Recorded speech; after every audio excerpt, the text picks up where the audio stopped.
वाहेगुरु जी का खालसा, वाहेगुरु जी की फतेह। संगत जी, आज हम सुनने जा रहे हैं एक ऐसी साखी जो हमें सिखाती है कि गुरु की रहमत हमेशा हमारी समझ से कहीं बड़ी होती है।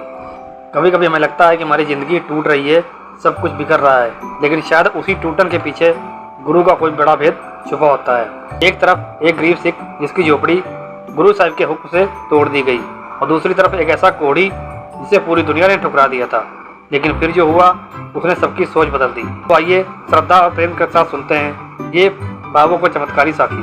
संगत जी, आपसे विनती है कि वीडियो को पूरा देखिएगा। वीडियो अच्छी लगे तो वीडियो को लाइक और चैनल को सब्सक्राइब भी जरूर करें। पहली उदासी के समय की ये घटना है। धन्य गुरु नानक देव जी और भाई मर्दाना जी गाँव गाँव घूमते हुए एक नगर के बाहर पहुँचे। वहाँ एक गरीब सिख रहता था जिसका नाम दाता तरखान था। उसकी हालत बहुत दयनीय थी। मिट्टी की दीवारें, ऊपर घास फूस की छत और घर में टूटे फूटे बर्तन। उसकी सारी संपत्ति यही थी, लेकिन उसके पास एक ऐसी दौलत थी जो बड़े बड़े बादशाहों के पास भी नहीं होती। सब्र और सच्ची श्रद्धा की दौलत। जब उसे पता चला कि जगत के तारणहार बाबा नानक उसके गरीब घर में आए हैं, तो उसकी खुशी संभाली नहीं जा रही थी। वह दौड़कर गुरु साहिब के चरणों में गिर पड़ा। उसकी आंखों से आंसू बहने लगे। उसने बड़े प्रेम से गुरु साहिब का स्वागत किया और घर में जो सूखी रोटी थी वही प्रेम से परोस दी। गुरु साहिब ने उस सूखी रोटी को अमृत समझकर ग्रहण किया। रात हो गई। उस गरीब सिख ने अपनी एकमात्र पुरानी चारपाई, जिसके पाए भी हिल रहे थे, गुरु साहिब के लिए बिछा दी और खुद जमीन पर बोरी डालकर सो गया। उसके मन में यही भावना थी कि आज स्वयं परमात्मा उसके घर ठहरे हैं और उसके सारे दुख दूर हो जाएंगे। लेकिन कुदरत को कुछ और ही मंजूर था। सुबह अमृत वेले गुरु साहिब उठे, स्नान किया और आगे जाने की तैयारी करने लगे। वह तरखान हाथ जोड़कर खड़ा था कि शायद गुरु साहिब उसे कोई आशीर्वाद देंगे।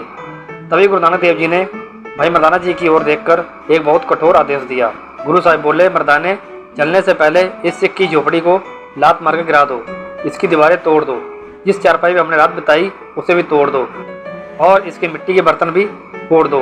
भाई मर्दाना जी हैरान रह गए। ये कैसी रहमत थी, आशीर्वाद की जगह विनाश। लेकिन गुरु का हुक्म तो हुक्म था। देखते ही देखते उस गरीब सिख का छोटा सा घर उजड़ गया। छत जमीन पर गिर पड़ी, मिट्टी की दीवारें ढह गईं, घर मलबे का ढेर बन गया। गुरु साहिब बिना पीछे देखे वहां से आगे बढ़ गए। वह गरीब सिख अपने उजड़े हुए घर के सामने खड़ा रह गया। क्या गुरु साहिब पत्थर दिल थे? उन्होंने उस गरीब का सहारा क्यों तोड़ दिया? इस सवाल को यहीं छोड़ते हैं। अब चलते हैं दूसरे दृश्य की ओर, जहाँ एक इंसान टूट रहा था। एक तरफ तरखान की झोपड़ी टूटी थी तो दूसरी तरफ एक इंसान का शरीर टूट चुका था। गुरु साहिब आगे चलते हुए दूसरे गाँव के बाहर पहुंचे। वहाँ गाँव से दूर एक जगह थी जहाँ लोग कूड़ा फेंका करते थे। वहीं एक टूटी फूटी झोपड़ी में एक कोढ़ी रहता था। उस समय कोढ़ को सिर्फ बीमारी नहीं बल्कि पापों की सजा माना जाता था। उस आदमी की हालत ऐसी थी कि देखी नहीं जाती थी। उसके हाथों पैरों की उंगलियां गलकर झड़ चुकी थीं। शरीर के घावों से दिन रात पीप बहती रहती थी। मक्खियां उसके जख्मों पर मंडराती रहती थीं। उसके शरीर से इतनी बदबू आती थी कि वह खुद भी अपने आप से नफरत करने लगा था। जिस परिवार के लिए उसने सारी उम्र मेहनत की थी, उसी परिवार ने उसे धक्के मारकर घर से निकाल दिया था। कोई उसे पानी देने को भी तैयार नहीं था। लोग उससे दूर दूर होकर निकलते थे। बच्चे उसे पत्थर मारते और कहते, दूर रहो पापी, कहीं तेरी हवा हमें न लग जाए। वह कोढ़ी आसमान की ओर देखता, रोता और चिल्लाता था, हे भगवान, अगर जिंदगी नहीं देनी थी तो मौत ही दे देता। अब ये नरक मुझसे सहा नहीं जाता। वह पूरी तरह अकेला था, अंधेरे में डूबा हुआ। लेकिन उसी अंधेरे में एक रोशनी आई।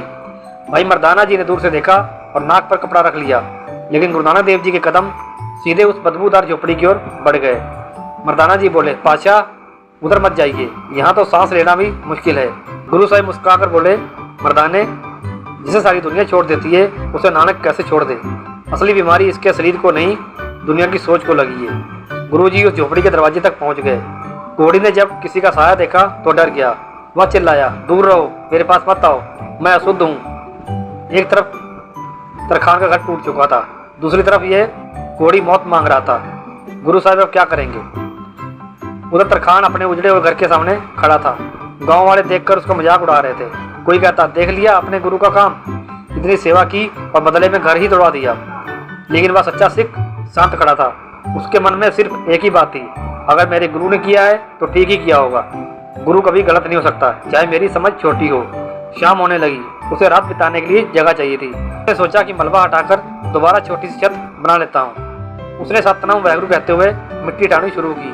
तभी उसकी कुदाल जमीन के नीचे किसी कठोर चीज से टकराई। हैरानी से मिट्टी हटाई नीचे पीतल का बड़ा सा ढक्कन दिखाई दिया। जब उसने और मिट्टी खोदी तो उसकी आंखें खुली की खुली रह गईं। उसकी टूटी झोपड़ी के नीचे एक पुरानी देग दबी हुई थी जो सोने की मोहरों और हीरे जवाहरात से भरी हुई थी। ये वही खजाना था जिसे उसके पूर्वज कभी जमीन में दाबकर भूल गए थे। वह गरीब सिख सारी जिंदगी उस खजाने के ऊपर बैठा भूखा मरता रहा क्योंकि उसे पता नहीं था कि वह कितना अमीर है। अब उसे गुरु साहिब की लीला समझ आई। अगर गुरु नानक देव जी उसकी झोपड़ी ना तुड़वाते तो वह कभी मलबा ना हटाता, और मलबा ना हटाता तो वह खजाना कभी ना मिलता। गुरु साहिब ने उसका घर नहीं तोड़ा था बल्कि उसकी गरीबी की जड़ ही खत्म कर दी थी। वह सिख आसमान की ओर हाथ जोड़कर रो पड़ा, दाता तेरी रजा तू ही जाने, तू तोड़ता भी है तो बादशाहियाँ देने के लिए। संगत जी, हमारी जिंदगी भी उस तरखान जैसी है। जब हमारे जीवन में कोई दुख आता है या कुछ छिन जाता है तो शायद गुरु हमारी अहंकार की कच्ची झोपड़ी तोड़ रहे होते हैं ताकि हमारे अंदर छुपा नाम का खजाना बाहर आ सके। लेकिन कहानी अभी खत्म नहीं हुई थी। अब बात उस कोड़ी की। वह अभी भी डरा हुआ था, लेकिन गुरु साहब आगे बढ़े और उस कोड़ी के जख्मी सिर पर अपना पवित्र हाथ रख दिया। जरा सोचिए, वर्षों बाद किसी इंसान का स्पर्श, वह भी जगत गुरु का। जैसे ही गुरु साहिब का हाथ उसके सिर पर पड़ा, उसके शरीर में जैसे बिजली दौड़ गई। गुरु साहिब बोले, भले आदमी तू अकेला नहीं है, करतार हमेशा तेरे साथ है। फिर गुरु साहिब ने भाई मर्दाना जी को रबाब बजाने का इशारा किया और इलाही वाणी का कीर्तन शुरू हुआ।